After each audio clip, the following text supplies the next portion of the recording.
Everybody, Jim, Chris, and our very new editor, Terry Schwartz. Hello. Here for a very special Keeping It Real, our 300th episode.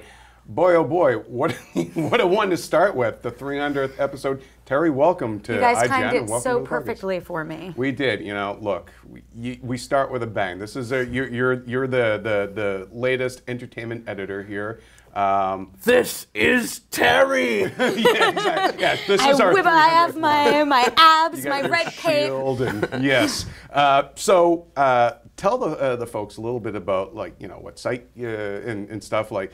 We're not giving plugs to the competition, so but just kind of folks where you came from and everything. Yeah. It just bleeps out the name of the site that I was previously on. His footage is lost. So I previously was associate editor at the site Zap to It, which primarily covered television. So you will see me on many television forums here at IGN as well. But I am a huge fan of movies, and I had been covering movies for many years before that, and also fought the good fight to get more movie coverage in at Zap to It. And yeah, it's a pleasure to be here. I love talking about movies and TV. I love writing about movies and TV. I love watching movies and TV. You're a big gamer too. And, yes. And you're a geek. You're a fellow geek. I am a fellow geek. Yeah, you love comics, everything. So you're a wonderful addition to the team, and very lucky to have you. Carl, we've had you for a long time, so we don't need to too long. Toot your horn. This is my, I'm coming up on 16 years at IGN. Jeez, man. That's it? In You're November. About as old as the readers at that point, you know. Now, because this is the 300th episode, this is about you folks. You folks at home, watching and or listening. I shouldn't say at home, you could be in your car.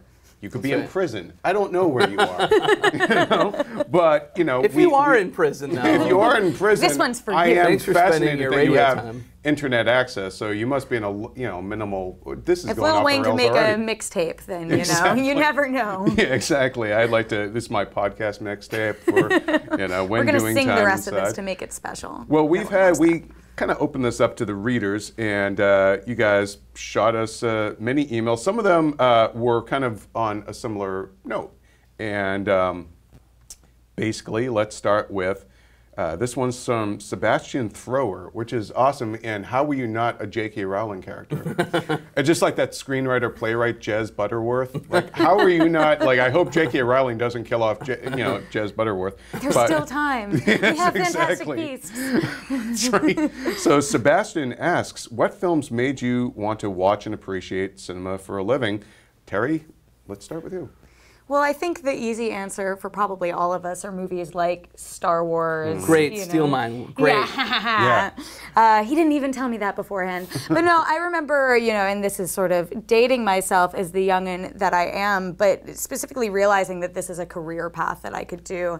I remember being in high school and just reading the Boston Globe, since we are both from the greater Boston area, and reading a review of Pan's Labyrinth before, it had really hit theaters or anything, and being like, wow, this is such a cool opportunity. This is something I care about. I've always loved writing, and to be able to spotlight certain things you care about and sort of have a passion project or and champion various things just seemed like a really cool opportunity. So it was a nice meeting of taking things that you love and making money off them. How about you, Carl? Yeah, when I was 4, I went to see Star Wars in the theater, and I think I've told this story several times on here, but it was later in the Star Wars run, so it was after it had become a phenomenon, and so my parents had gone to see it, and it lasted in theaters forever and forever, and I was born in 1974, so I was about 4, I guess, at the time. I didn't see it until 78, so... in the theater, they actually had a Darth Vader dressed up, and he was going around, actually creeping up behind people and breathing and grabbing them and stuff. I can't imagine that would happen these days. No, there was that group of guys that were dressed up as movie ninjas, or just in the full black kind of suits to scare people from using their phones. Oh, that's awesome. So That's when I fell in love with movies. But when I wanted to cover them, I don't know. I think it came later. I decided, like, when I was really, really young, I wanted to do something with movies. Like, for a while, I wanted to be a baseball player, and then I was like, you do have the beard for it. in second grade, I think I was like, no, I want to do something with movies. And so then I always told everybody from like that point on that I was going to be a director until I actually tried directing like later on, and I was like, I don't like this at all. Like I like being creative, but I don't want to direct a movie. So, but yeah, so then I think the thing that really, really sealed it for me is I was on my school newspaper in high school, and my parents were kind of strict growing up, so I didn't really watch many R-rated movies. And so I turned 17, and I got my video store card, right? And so everything was legal.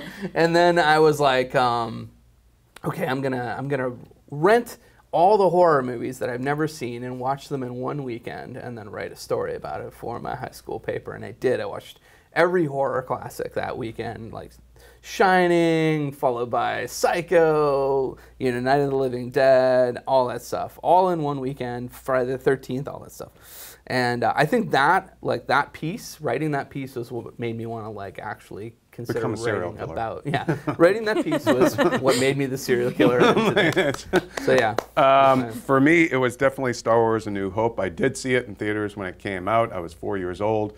I remember it was almost like, St. Paul getting struck off the horse, like, just, and like, I seriously, it's not my first memory, but it's up there in terms of like, this is a sensory overload and I must remember this.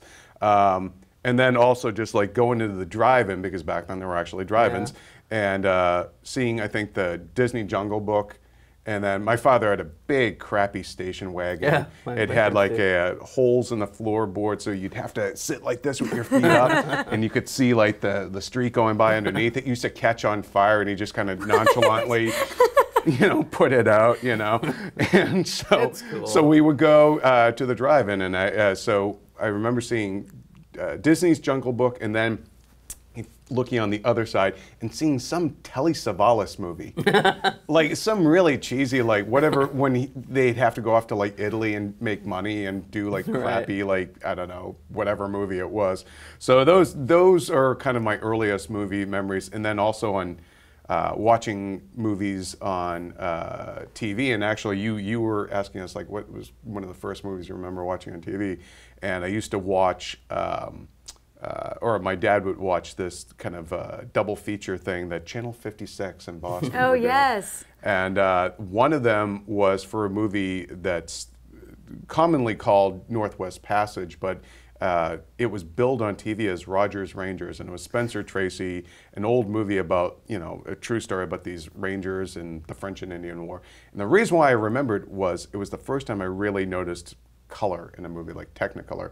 The green of their outfits and the red of Spencer Tracy's hair and the green of the forest, and I was just like, wow, this is beautiful. And so kind of a combination of different things that got me into American history and stuff, and growing up in Boston where it's so steeped in history. So it was kind of a perfect storm, no pun, of movie and influences from movies that got me into other things.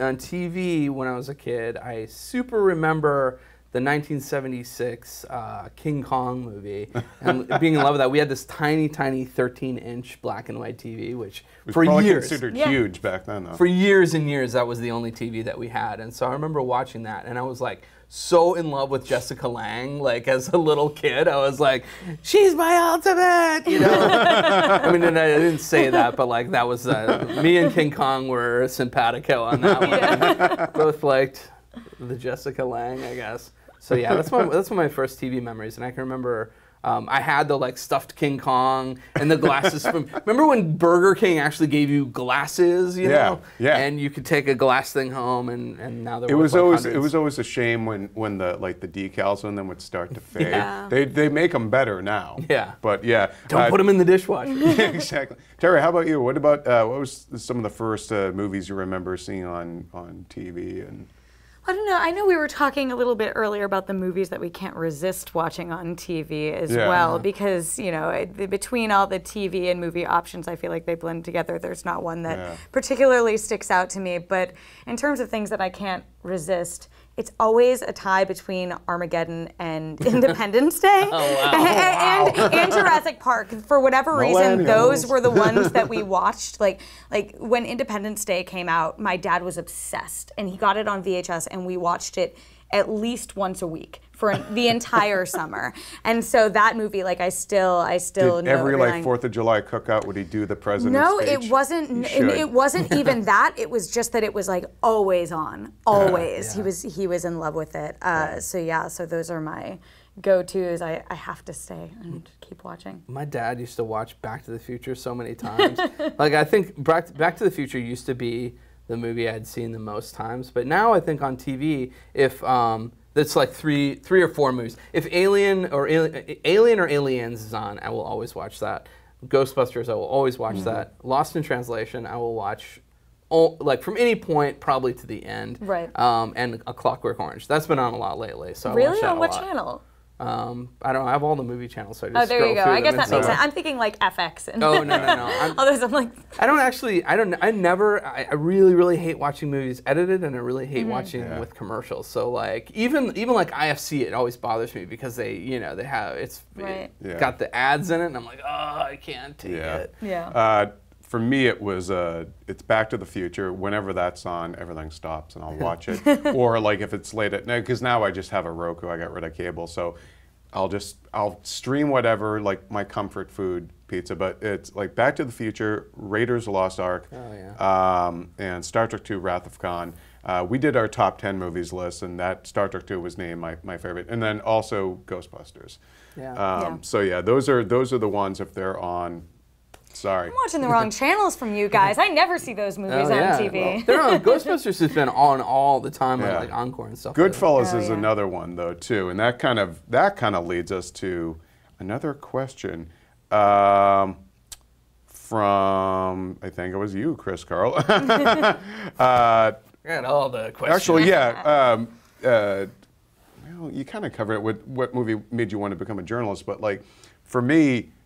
When I was about 17 when Goodfellas came out, and looking for something to do with my life, and I wanted, was going to go away to college, and frankly, I wanted to get out of Boston. I wanted to see what else was out there, and so I remember walking out of Goodfellas and being, I either want to make movies or become a gangster. I was going to say, it just has to end with you deciding to become a gangster. It has to be one of those two, and I figured my mom would probably be a lot better off if I just tried to get into movies. But even as a little kid, I wanted to get into movies, and I wanted to actually do monster makeup. I used to love all the making of Star Wars stuff, like the Phil Tippett and making the monster masks, and like the way they would have to use like the hair dryer to stick it into the snout of a mask to cool off the poor bastard in the suit. You were like Corey Feldman in Friday the 13th, essentially. The little kid who wants to make the mask. Pretty much, yeah. I mean, I really.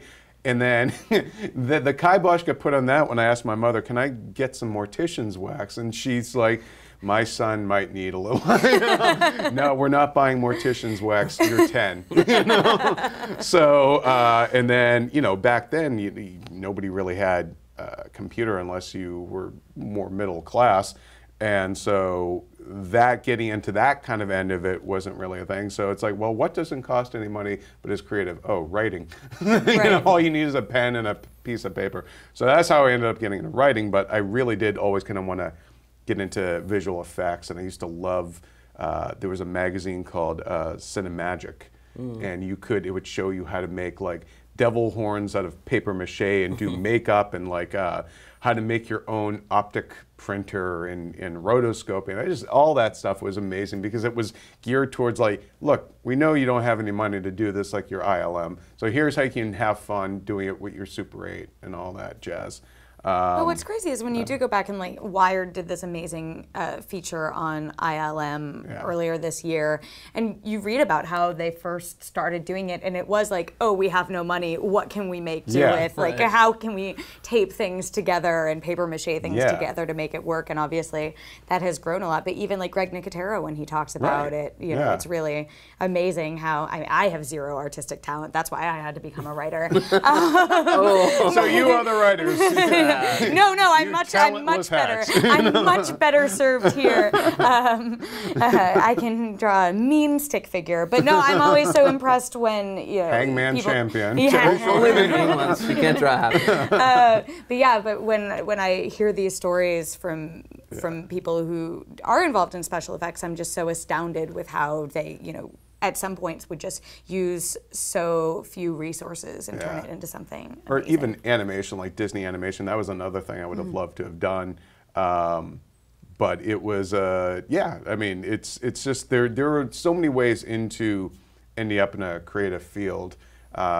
A lot of people work in movie theaters. You used to work in them. I never actually worked in a movie theater, You but told us some fun stories the other day. I worked I worked there for like a year. I worked in this movie theater as a projectionist, but the projectionist also had to like sometimes run the snack bar and sometimes take tickets at the door. So and this was back in film. This isn't digital projection. This was I started on the weekend that Jurassic Park came out, and my very first night, I wasn't alone, but I was there with an assistant manager. And that first night, I hadn't put the reels together. I was just stringing it up, but it snapped in the third reel of Jurassic Park, and did not get back on track for about 45 minutes. So you can imagine, it was like somewhere somebody got some pitchforks and there were torches, and it was bad. But was there suddenly a windmill in the background? You're like, how did that get there? Where are these villagers from? It was a super fun summer because I got to see Jurassic Park the night before, like not alone, but we had like probably like 5 or 6 people in the theater just watching the movie. And then when I put the movies together myself, if you guys aren't aware of this, like back.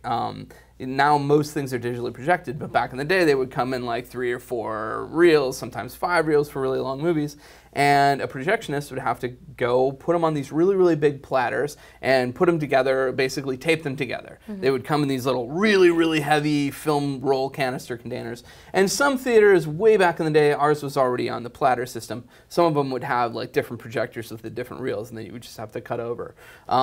But these ones you had to put together. So I would put these movies together, and then late at night, after I was done putting them together, it took usually like an hour or so, then I would watch those movies alone in the theater. So I watched Carlito's Way that way, I watched Sleepless in Seattle that way, I think Last Action Hero, Hudson Hawk. Didn't you say Fugitive too? Fugitive. Yeah.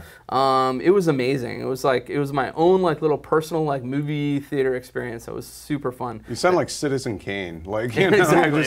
I'm Charles you're Foster telling Kane. me the story, but all I can picture is like, instead of little Chris Carl, I'm just picturing Shoshana from Inglourious Bastards, like in the red dress and everything. But you, for some Put reason, me in I the don't red know. dress with the cigarette. It's sort of beautiful. Yeah, it's a good image. Now, one question that you offered up to the group earlier in this thing was, what most memorable movie you went to on a date?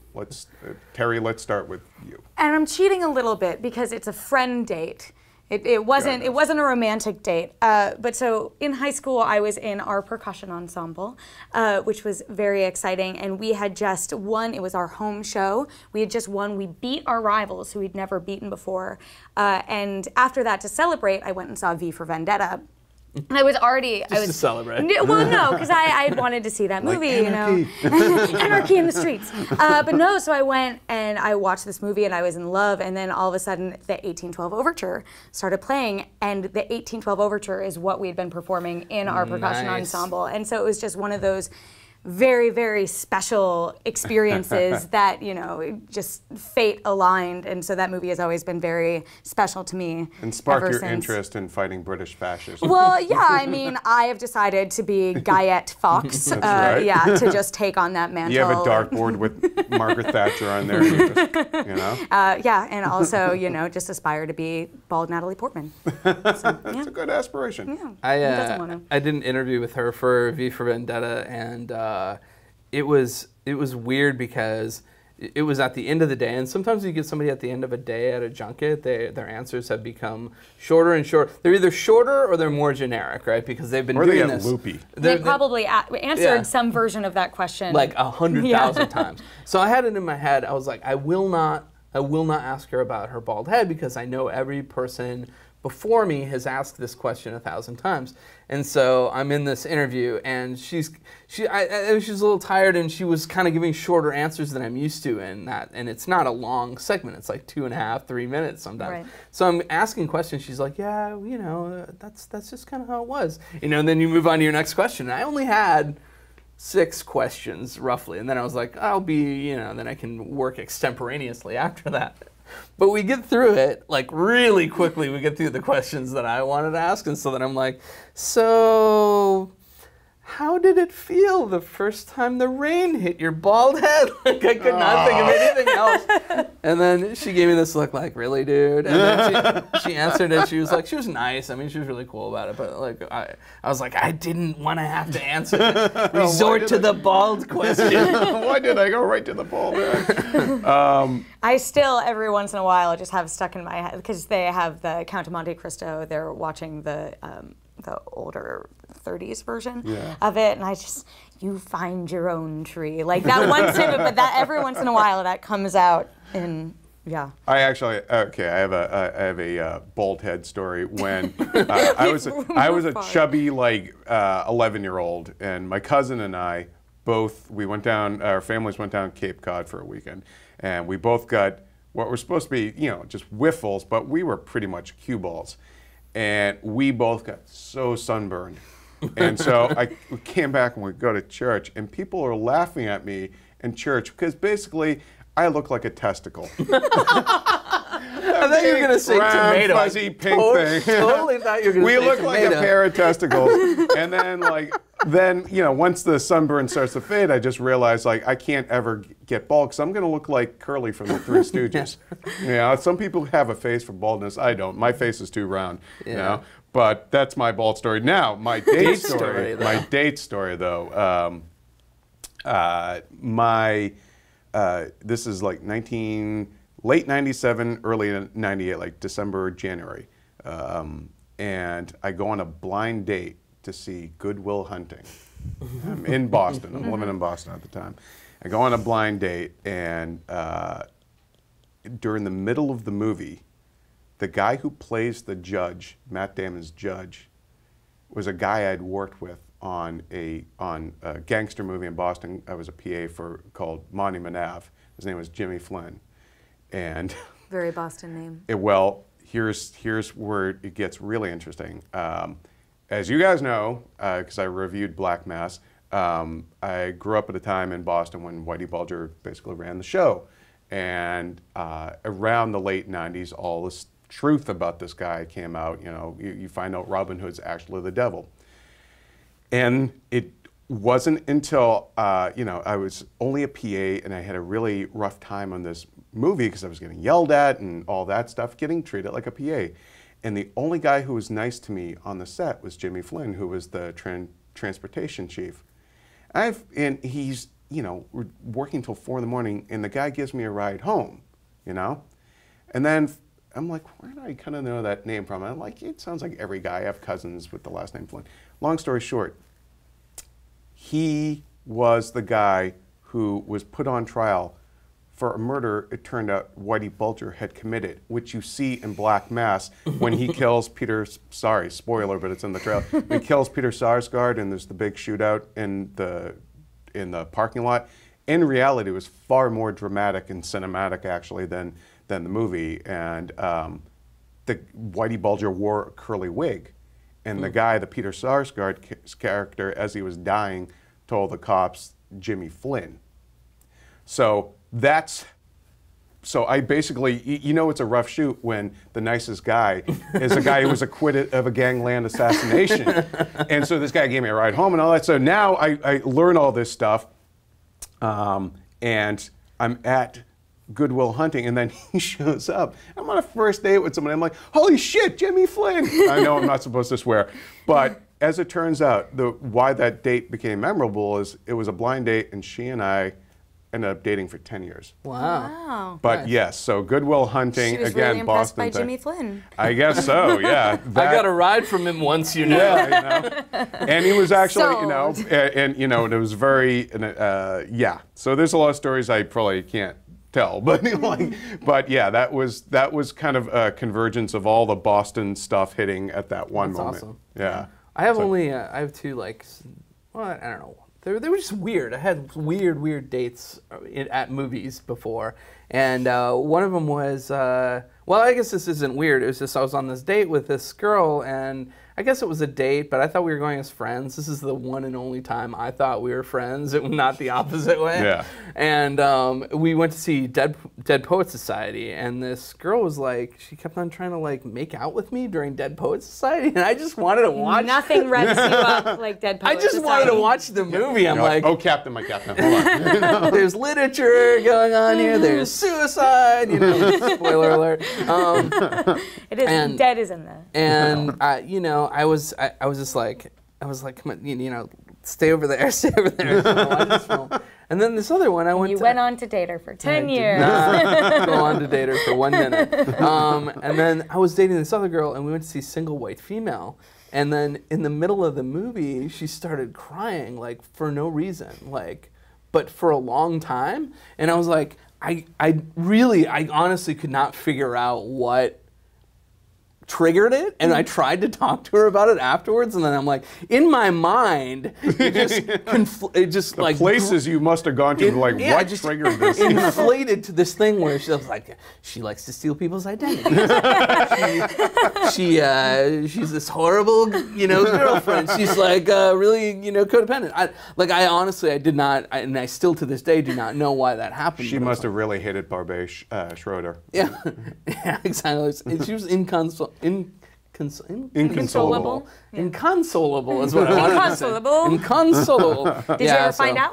I never did, to this day. Look her up on Facebook and see if she I'm cries not when gonna you're do out. Yeah, maybe I don't she's know. watching the show I will right not now. do If Yeah. you're watching, tell us. Or everyone, give us your best theory. Yes, that is excellent. Yeah, best Let us theory. know in the Why was she comments or on crying? Twitter. Why was she inconsolable? Yeah. Give us your other favorite mispronunciations of words. Inconsolable. Let's see, what's the next one here? What movie will you never watch? Chris Carl, let's Human start with you. Centipede. Oh, let me change my answer. Cannibal Holocaust. We'll never watch it. Oh, well, interesting. I would have thought you had. No, it's there's all kinds of like real death in that movie. Like they're like slaughtering any yeah. slaughtering or real death. I just won't watch. Like Yeah, I no. just don't like it. Like I've gotten really angry with people who like send me emails of things. You know, like Yeah. people are like, oh, check out this guy getting killed by a Who sends helicopter you or something emails like that? back when the internet Oh, was right. earlier, I feel like there was a lot. Those chain There was that mail. Jeez, I just whole- saw people, you know, getting handies at ball games. That was like the only videos they would send me. Wow. Wait, You have better friends than Well, I go do. Sox. what sort of handy? Well, You when a man like and a woman this, love but- each other very much at a baseball game, Right. mhm. that's Very special. Yeah, kiss. so I just, On yeah, that anything note. with death, but also Human Centipede. yes.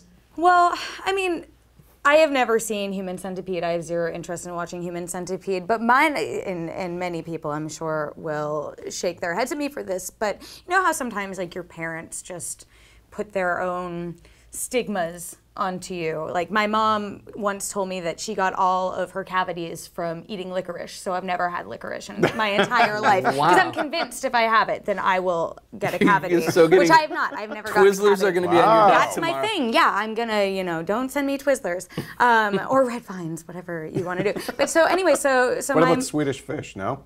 is that licorice? I don't It's know. just It's kinda- sugar. It's Yeah. just gummy I sugar. don't like any of that stuff If either. you've eaten Swedish fish, you've eaten licorice. Damn it. Okay, sorry. Is that? that's swear. fine. All right. No, you well, can say all damn right, it. Well, damn it.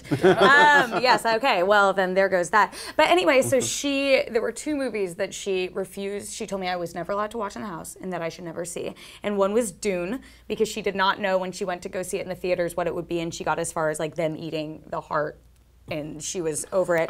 And the other one that she caught, I don't know, that she caught on, I've not seen it, but she caught it on TV and it traumatized her forever, and she watched the entire thing and like couldn't live her life after that, was Silence of the Lambs.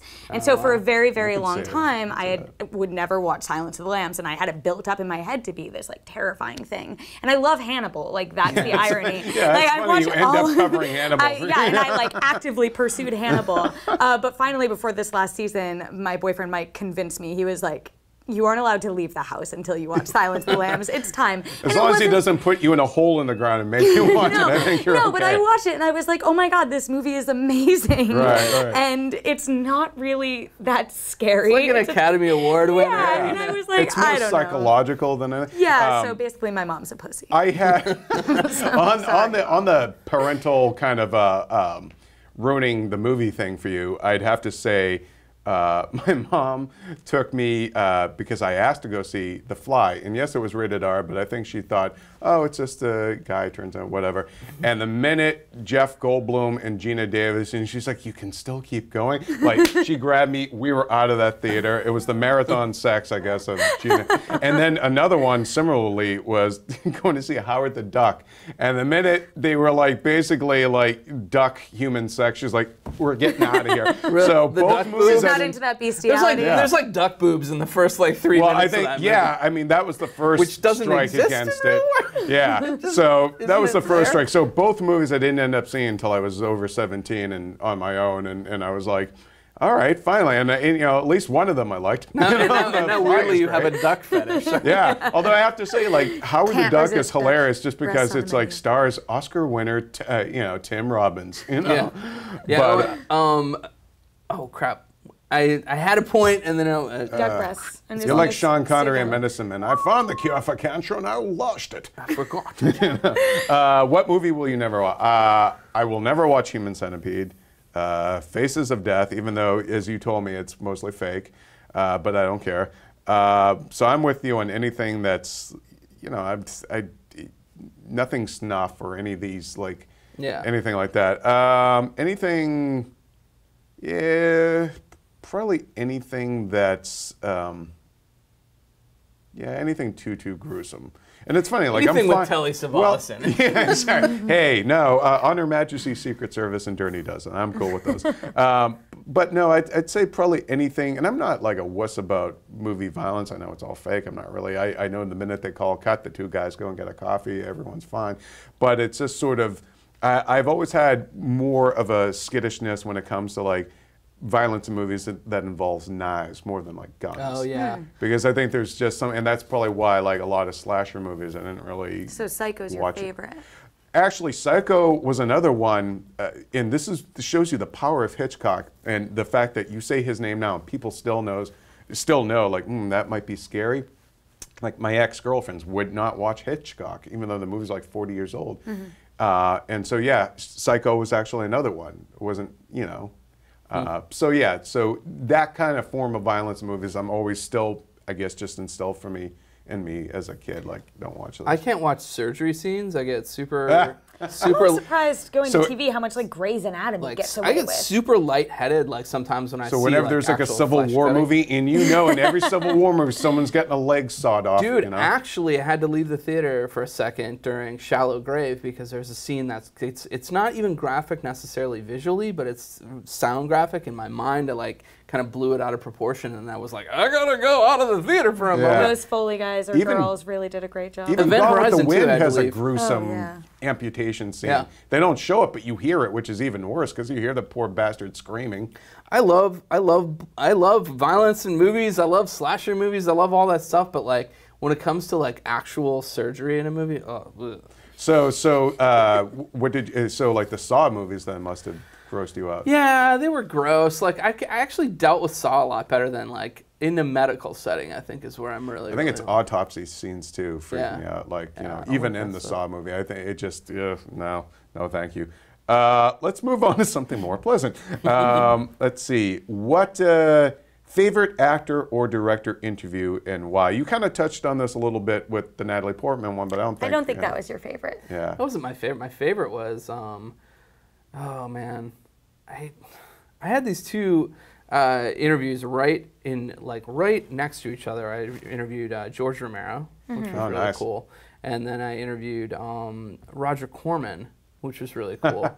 And both of those interviews were just really like, I don't know, you like the passion for filmmaking came through so like hardcore in both of those guys that they were just really, and they were both really pleasant guys, like really happy to talk and all that. And I guess it wasn't surprising to me, but they were some of my earlier interviews that I did for IGN, and it was just like, oh yeah, these guys are really cool. Like I'm in the right place. So do you actually remember though your first interview?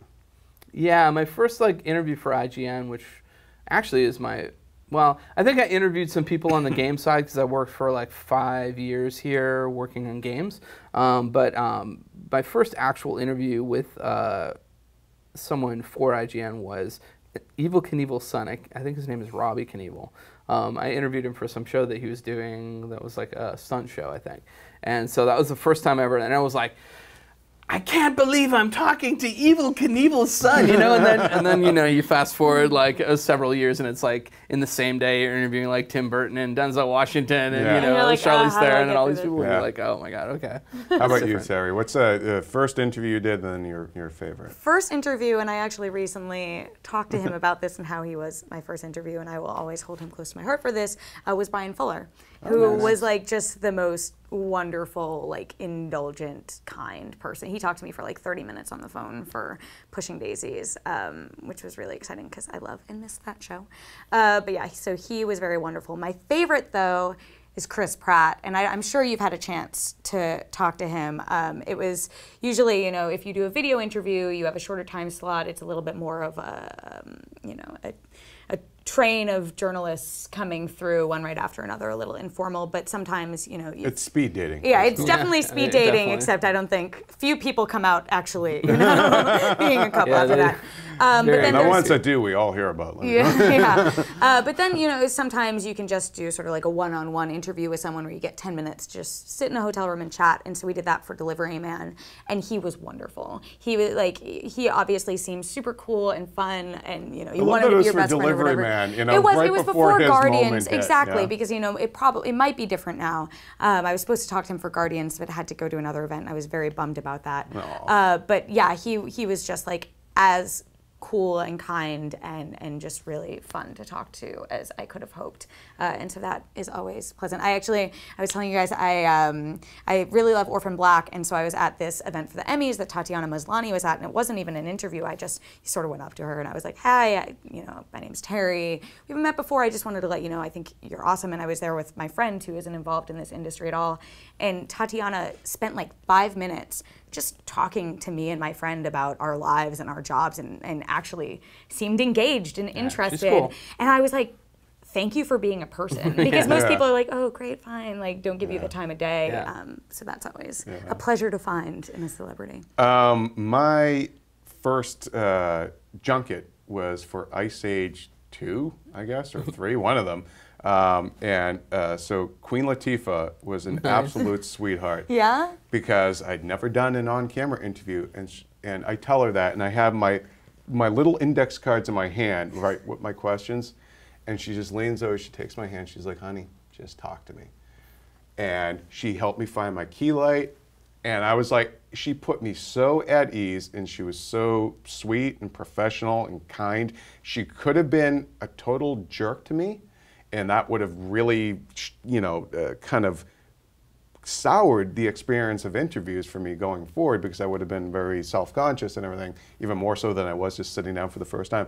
I have to say, to this day, like, I still remember, like, that little courtesy from somebody who didn't really have to do it. Just that little human moment made a world of difference. And there are a lot of actors I feel like forget that. But it was, so she was my first, and I wouldn't say it was my favorite interview because, you know, it was Ice Age 2, but yeah, just it was a very pleasant experience. And I'd have to say, like, so much as like favorite interviews is like getting to meet people, like for like Kurt Russell, getting to meet him early on, and then it was just a press conference, but sitting across from Daniel Day-Lewis for Lincoln and asking him a question. I can say I interviewed Daniel Day-Lewis, so that was amazing because he's Daniel Day-Lewis. So yeah. So and then meeting Robert Downey Jr. and Johnny Depp for the first time was a kick. You know how press lines are, where you're standing on the press line and you're in the middle of an interview, you don't know what's coming up next. And then, sometimes people are going to be there or supposed to be there, they don't show up. And sometimes they're not there and they're not slated and they do show up because they just happen to be there. That happened to me with, what's the Alien movie with Nick Frost and... Oh, World's End? No, the Alien movie. Oh, Paul. Yeah. So, which I'm in, by the way, in the background. Just name dropping, that's okay. So we're at Comic-Con, and we had gotten, it was like, Bill Hader, blah, blah, whoever is in that movie, I don't forget. But it wasn't, Kristen Wiig, but she wasn't there, I don't think. So it was like some of those sort of like not the leads, right? It was like that cast was coming through, and we didn't know who we were gonna get, really, and except those were the only people that were like on the docket. And so I'm standing there, and I think it was Kyle, our producer, I was talking to, and I'm standing there talking to him, and I wasn't really paying attention to the line because there was a break in it. And all of a sudden, like, somebody like taps me, and they're like, we've got Sigourney. And I spin around, and I'm like not expecting to interview Sigourney Weaver, and she's there, and I'm like, that's Ripley. This is weird. And so like I started talking to her, but same scenario. Like I was caught off guard, and it was a weird moment, but it was like you know when incredibly graceful, so nice, and so like she's like it's. I actually find that I think the bigger the celebrity, the more they've done this. There's exceptions, but a lot of the biggest people are like a little more gracious, I think, and a little bit more like seasoned in they're professional about it too. They've been through the whole spectrum, and But they also too, like, I also appreciate about them, even though some of them get bad reps for this, I like that they brook no fools or suffer no fools and broke no, whatever that expression is. But like, I like that they. Look, just ask me good questions. You'll get a good interview. You're going to be an ass clown. Guess what? I might be a jerk, but you know, I do like that there is that sort of they bring that. I think the ones that are challenging are people who are just coming up or who aren't used to the scene yet, and so they're like, "This is how I'm supposed to behave," and so sometimes it's like that gets chaotic. Oh, speaking to that point though, I was on the red carpet of Snakes on a Plane, and there was somebody from like one of those like gossip magazines. I don't even remember which one. And she was asking Samuel L. Jackson all these questions that were like completely irrelevant. She wasn't even ready, first of all, when he came up to her. Her photog was in a different part of the line, and he had to wait. Like, making Samuel L. Jackson wait, first of all, not advisable. But then she started asking him personal questions, and he went off on her. Good. And then I was the next person in line, and I'm like, let's talk about samurai movies or something that I know you love. But he was incredibly cool. But like exactly that. Like there's a level of professionalism that has to happen on both sides, and you also need to know what person you're interviewing and what is the angle for it. There was that Robert Downey Jr. interview that went viral for Age of Ultron, where he even says to I think it was like a British journalist, like, we could you aren't Diane Sawyer. We aren't digging deep into my drug history here. This is a 8-minute promotional interview for a superhero movie meant for it's kids. It's not like a deep dive into my dark, gritty past. And I think there are opportunities to do that.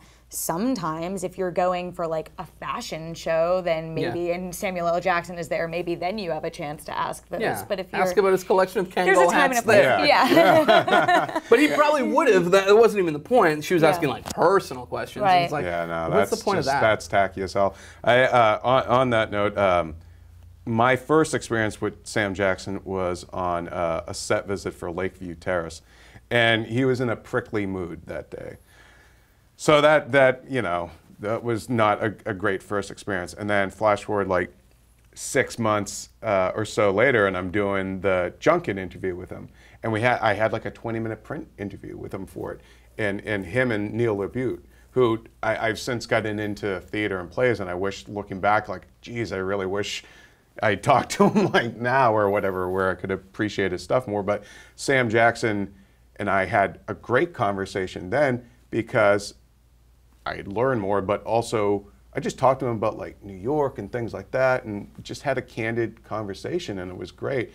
And then, you know, and then even up for like Captain America: Winter Soldier, you know, he tried to do like, I forget what the exchange was, but there was one thing where he was going to try and call BS on some junket thing, thinking I was like one of those junket people, and so I kind of, you know, turned it around on him, and he liked it. And at that moment, then we just had this great thing, and another one I've always had, knock wood, wherever it is, good or decent interviews with was Russell Crowe, and everyone knows like Russell Crowe is very prickly, but he was my first time interviewing him was 310 Yuma, and he was paired with Christian Bale. And so when Christian Bale is the wacky Jim Carrey guy in the interview, you're like, oh boy, oh boy. Look, we only have a few moments left, but there is one reader question from Randall, who asks, what is the worst movie you guys have ever seen? Ooh. Do you want me to go with mine? Go. Because you have a counterpoint for it. Yeah. Mine, I'm sure I've seen a worse movie, but the movie that I watched and I was like, this is garbage, what am I doing here, was Doom, where I was just like, it was me and my friend in the theater, and I was just like, man, oh man, why did this brother and sister pairing have so much sexual chemistry? Are they going to make out at the end? I don't even remember that element. Yeah, it ends What with movie them was like I triumphant. watching? Well, you should go back now if you're into that like Game of Thrones incest. Then this is the thing for you. Is this the place where I actually admit that? No, that's our. We are keeping it real. Keeping it twincest. I don't want to keep it. I don't want to keep it that real. But yeah, I don't like. Again, I'm sure I have seen a worse movie. Maybe it is not as bad as I remember, but I just remember sitting in the theater and being like, good God, what is this? Yeah, I mean, I think I reviewed that for us. I didn't hate it nearly as much as you. I thought I even gave it like a mildly positive review. I think like at the time it was. I mean, it's so hard to get a video game movie that even approaches decent, you know. So, my worst it's movie in I've focus. ever You seen. know, that's fantastic. They did it. It's tough because them I together. think the thing is that there are movies that are really, really bad that I just love. Yeah. And then there are movies that are really, really good, but according to everybody else that I really, really can't stand. Like I hate Crash with a passion. You mentioned Russell Crowe. I don't love A Beautiful Mind. It just like gets under my skin, that movie. Patch Adams is a movie I just can't stand. But you know, that's more like I can't stand them. I don't think they're the worst movies ever. The worst movie ever. Oh, one movie I detest, Sphere. That movie. I think I even saw Like it. it's a joke in my family where we watch that movie once as a family. Every time when I go back home, we try to watch a movie, and then it's always like this thing of what have you seen? What haven't you seen? One time we this is the only movie that we all hadn't seen that we were all willing to watch. So we watched it, and at the end we were like, what was that even about? And now it's like a running joke in my family. No, what was that Ben Stiller movie, Heartbreak Kid? Oh yeah, What they was it, did a Heartbreak? remake of The Heartbreak Kid. Yeah, that movie. That movie was terrible. Oh, the only movie I ever walked out on was The Real McCoy. And I was watching it for free because that's when I was working in the movie theater. And I watched it. I was in it for probably about 20 minutes, and I was like, I'm not getting this part of my life back, so I'm just gonna leave. Yeah. So I can't. I think mentally I've blocked out some that I've seen on the job that I remember hating. I'm pretty sure Jamie Kennedy was in one of them. He's probably in Malibu's many Most of them. Wanted. No, I can't remember. This was just a couple of years ago where I was like getting angry actually watching this. I'm like, you're so bad. If I were drunk, I would punch you. No, I wouldn't. But some of the movies, to me, I can like a really bad movie. It has to have some guilty pleasure factor to it.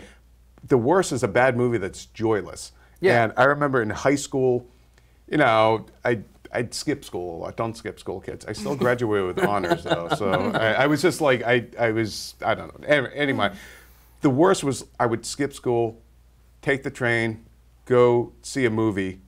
If some movies were so bad, I actually went back to to school. I was like, I'm wasting my time. I would rather go back to school. So some of them were like The First Power with Lou Diamond Phillips. Yeah. January Man with Kevin Kline. Geez, I remember hating The Burbs when I saw it. I don't know why. There was something about it that just grossed me out.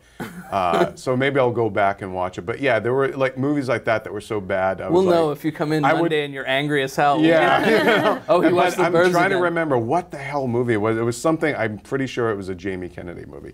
So I think that's going to wrap up like that portion of the podcast because we're almost out of time. And I look at my imaginary watch. I'm actually looking at the producer. But a couple of news and rumors I just wanted to throw out there this week. Big fat Star Wars rumor of the week that Hayden Christensen might come back as Darth Vader or Force Ghost Vader or whatever or Force Ghost Anakin, I should say, for Episode 8. Do they dare? Do they dare? I mean, do you want to pick at that scab? I don't think they're gonna do that. I know that's a big rumor, but like Wouldn't it make more sense to bring him in for Rogue One and just have him play Vader? clean break, people. Yeah, seriously. But even then, if they're really trying to separate themselves from, I think, the bad taste people have from the prequels, bringing back Hayden Christensen, who is definitely not the best part of those movies. I'll say this though about Hayden Christensen. I don't think he's a bad actor. I think Shattered Glass is good. Yeah, I was just going to say, that's the one thing. I thought he was actually I think he was okay in Life as a House too. Like I thought he was decent there, but like. I'm glad you didn't say Jumper. I personally didn't actually mind Jumper that much. It was one of those movies that's mediocre kind of like, but it didn't like so offend me that I couldn't sit through it, you know. Yeah. But yeah, I think his presence in this movie would be a little distracting for people. To keep it in line with our Civil War movie conversation, sometimes a gangrenous limb just has to be cut off. And I think he's the gangrenous limb in this one. Yeah. Some director buzz going on. The Gambit movie needs a director. Rupert Wyatt had to drop out because the shooting schedule got pushed, and so we had a conflict. So we actually want to hear your guys' thoughts on who realistically now could end up directing that movie. I have a feeling, my fear is that Fox will end up like hiring just a shooter because they'll get into such a time crunch that, and they have a release date to make, that'll end up being like that guy, what's his name, John, he's the guy who did, Irish filmmaker who did like Behind Enemy Lines, but he's the guy that Fox's go-to guy for like, he did The Omen, John Moore, I've interviewed him, John Moore, Max Payne, he did Max Payne, the last Die Hard movie that everyone hated, the Omen remake, like that's my fear is that it's gonna come like January and they start filming in March and they'll like get John Moore, you know? I would love if just Channing like called in some favors and like got Steven Soderbergh or something to direct it. That would be a awesome. way different movie, way different movie. I'd Gambit, male stripper. What if Peyton Reed makes a sideways jump? I wouldn't mind that actually. Yeah, it's weird. Like I felt pretty good about the last Rupert Wyatt. I felt pretty good about that, but who is out there? I mean, a lot of it too, and here's another thing. Depends on the tone too, doesn't it? Like, yeah, I mean, are you going for a playful thing, or is it going to be kind of darker, like the Wolverine or something like that? Because there's actually right now kind of a horse race going on for getting directors for some of these big movies that again have release dates before they even have the stories nailed down and all that jazz. But that's a longer conversation for another podcast. But Furious 8 is the hunt is on for a director, and according to the Hollywood Reporter, Vin Diesel is, let's put it delicately, a bit controlling. You know, he is the star of that franchise, the face of that franchise, and he's also a producer on it. So everything's got to go through Vin, and it's been apparently kind of a tough chore trying to find a director for this. You would think, hey, this is money in the bank if you're a director. This thing's going to, you know, it's now Furious 7 is the 5th highest grossing movie of all time. Well, James Wan's not By the coming way, back. what if somebody told you that like 10 years ago? I would not have believed it. If somebody had told me that, you know, that the Fast and Furious franchise would, I would believe that they'd still make them, but that it would become beloved. Like now, suddenly, people who are like mainstream kind of snooty people like kind of love Fast and Furious movies. You know, it's like it's like the most popular junk food in town. You know, but according to the Hollywood Reporter, the Universal is afraid that Vin Diesel is just going to want to direct it himself, because he did actually write and direct an 18-minute Fast and Furious short film for when the fourth one came out. I want to say it's just Los Bandidos. It's on Vimeo. It's actually good. I liked it. It's got a very interesting kind of tone. Yeah. Clearly, it was like him and Michelle Rodriguez and Sun Kang, and it's actually good. But what do you think? Should Vin Diesel direct Furious 8? Should he make the leap? I mean, I think he could do it. You know, I think he'd have a ghost director kind of doing I think Yeah. like bulk of it. But If you have the same crew that you've worked with forever that you trust and who can help guide you. I mean, I think better that than someone who's going to try and make it their own when, like, clearly this franchise has figured out what works for it. Yeah. I'm afraid of There's also jumping the shark. Yeah. There's that concern as well. Yeah. One of the I think the concerns there, though, is that, you know, nobody wants to end up with egg on their face coming off of like a $1 billion movie. So yeah, you're going to need apparently they're looking at either seasoned action directors, so probably anyone who's directed an Expendables movie, or just a newcomer that will likely end up under the bus at some Get the point. John Wick guys. Yeah, we did mention that, I think, in a previous podcast. But my gut is telling me it's going to be somebody like Simon West or somebody like that, you know. And then a final little news bit that kind of broke before we came in here is that, according to the producer, Walter Parks, the Men in Black trilogy is going to be reinvented without, the Men in Black franchise will be reinvented as a new trilogy without Will Smith. So do you think the Men in Black completely rebooted? There's not going to be other elements to it. I would imagine no Tommy Lee Jones, no Josh Wasn't Brolin. there at one point a rumor or report that Men in Black movies were supposed to cross over with 21 Jump Street? Yeah.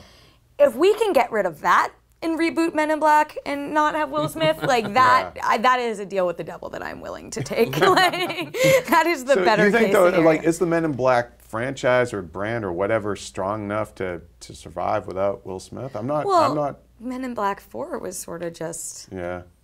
a little. Well, yeah. Wasn't there? Wait a minute. Was it 3 or 4? How many have there been? It was 3. 3, right? 3? 3, right? Yeah. It feels like End of a it. series that's been going on for goddamn ever. You know? Yeah. I mean, the first one was like what, 1997 or something? I don't really like those movies, so like Yeah, I they're don't kinda care if forgettable to me. it just dies on the vine. You Yeah. know? Yeah, I mean, I think they're trying to figure out what works because, as we know with Hollywood, if there is a recognizable brand that could make money, let's keep it alive in whatever keep way it we alive. can. I mean, and it's effective, you know. Like that's the Yeah. thing. It's like it's not one of those things where it's like, oh, this has never been proven before. It's like you want franchises, because you know people understand it. It's easy. It's a brand. It's recognizable. You know what you're going to get. It's like going in to order a Whopper. You know exactly Yeah, what you get. but I think it depends on who they get. Like, imagine if they got Keegan-Michael Key to replace Will Smith or something. You know, someone could that be you cool. could get like you're newly excited about. Yeah. And could, you know, draw people in. That As way. with everything, Oh my God. if it was Keegan-Michael Key and Tilda Swinton. Yes, let's pitch this. I would watch that Men in Black all day long. But like, it's like as with everything that has a comedic tinge to it. Like Lord and Miller could breathe life into that franchise. You know, people like that could come in and say, "Oh, we're gonna do a fresh take on this, make it actually funny." You know, and then keep the sci-fi elements. I think it could be good in that way, even with the franchise tag. But you have to find the right people to do it. Well, I think that's going to do it for this episode. But we want to say thank you so much to the listeners and the viewers for sticking with us 300 episodes. 300 hours of our lives, Jim. At least 18 of those were good. I'm just saying. And this was one of them. And this was one of them. I want to give a shout out to Kyle Watson. We don't get to call our him producer, out. He's our producer, the man behind the camera, the Wizard He's not even of looking Oz. at us right now. Yeah, he's keeping time. He's keeping time.